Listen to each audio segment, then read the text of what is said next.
আসসালামু আলাইকুম বন্ধুরা, আশা করি তোমরা সকলে ভালো আছো। আমি নিয়ে চলে এসেছি আজকে মালদা জেলার সুজাপুর গ্রামে খুবই একটা জনপ্রিয় খাওয়া, সেটা হলো খাট্টা বিলাইতি বেগুন আর আলু বেগুন টমেটো। এটা তোমরা যারা দেখছো ভিডিওটা, মেজরিটি আমার ফ্যামিলি মেম্বার্সরা, আমি জানি তোমরা খুবই খুশি হবে।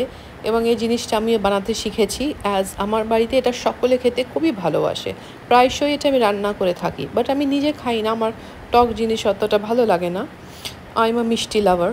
তো এটা খুবই ইজি বানাতে। বেগুন, টমেটো এবং আলু এখানে আমি নিয়ে নিয়েছি, দেখো। এবং সমস্ত এর কোনো মাপ নেই, বুঝলে, বেশিও দিতে পারো, কমও দিতে পারো, যেটা তোমার ইচ্ছা।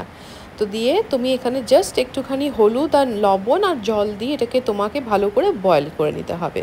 বেশি হালুয়া হয়ে গেলেও কোনো সমস্যা নেই, একটু শক্ত থাকলেও পরে তোমরা সেদ্ধ করতে পারবে।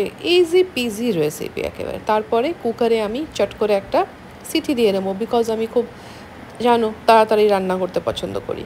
তারপরে এখানে আমি ফোড়ন দেবো রসুন, শুকনো লঙ্কা আর 5 ফোড়ন দিয়ে। আর তোমাদের কিচ্ছু লাগবে না বন্ধুরা, কিন্তু এই গরম পড়েছে যা, তার মধ্যে এটা যদি তোমরা বানিয়ে খাও, সত্যি কিন্তু খেতে দারুণ লাগবে গরম ভাতের সাথে। তাই জন্য বন্ধুরা অবশ্যই রেসিপিটা ট্রাই করো এবং বলো কেমন লাগলো তোমাদের দেশে গ্রামের রান্না। হ্যাঁ হ্যাঁ, সুজাপুরিয়ান্স তোমাদেরকে জিজ্ঞেস করছি, অবশ্যই কমেন্ট করে আমাকে জানিও। Take care, by.